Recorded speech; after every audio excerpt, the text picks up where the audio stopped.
deeq ballaaran oo ka socotay dowladda Iiraan ayaa maanta soo gaartay magaalada Muqdisho taasoo in muddo ah wadada ku soo jirtay.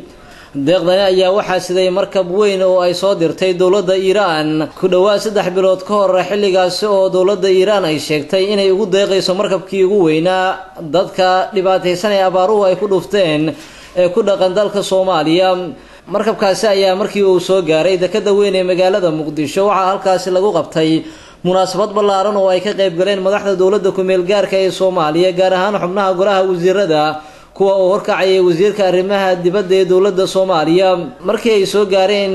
dekada weyn ee magaalada Muqdisho ayay ka warbixiyeen xubnihii la socday ee dowladda Iiraan deeqdaasi iyagoo sheegay inay ahayd mid ay isaga soo ururiyeen shacabka reer Iiraan isla markaana ay ugu talagaleen inay ku taageeraan walaalahooda Soomaaliyeed ee ay abaaruhu saameeyeen. waxaana madaxda dowladda Iiraan ee la socday deeqdaasi ay carabka ku dhufteen in deeqdani ay ka kooban tahay agabyo kala duwan isla markaana loogu talagalay in lagu daboolo baahida dadka barakacayaasha ah ee ku nool xerooyinka magaalada Muqdisho.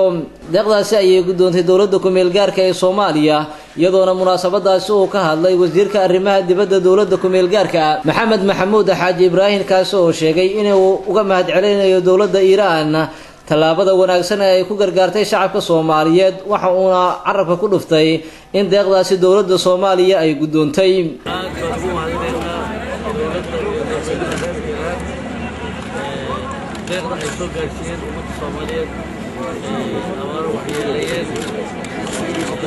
horeyna waa soo taageereen haddana waa soo dhaweynaysaa waxaan rajaynaynaa intaa in ka badan inay u geysan doonaan ummadda Soomaaliyeed iyada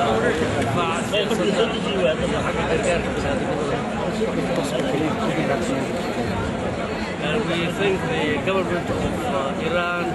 for the continuous support they always offer to their brothers. isla goobtaasi ayay dowladda ku meel gaarka deeqdaasi ku sii wareejisay hay'adda maareynta masiibooyinka ee lagu wareejiyay xerooyinka barakacayaasha ee ku yaala magaalada Muqdisho inay cunooyinka u qaybiyaan. waxaana goobtaasi ku sugnaa gudoomiyaha hay'adda maareynta masiibooyinka Cabdullaahi Maxamed Sharwac kaasoo uu sheegay inuu isna ka gudoomayo dowladda ku meel gaarka isla markaana uu gaarsiin doono sida ugu dhaqsiyaha badan dadkii loogu soo talagalay ee barakacayaasha ee ku jira xerooyinka magaalada Muqdisho. waxaan ilaahay rajaynaynaa inay dadka Soomaaliyeed ee baahan aan gaarsiino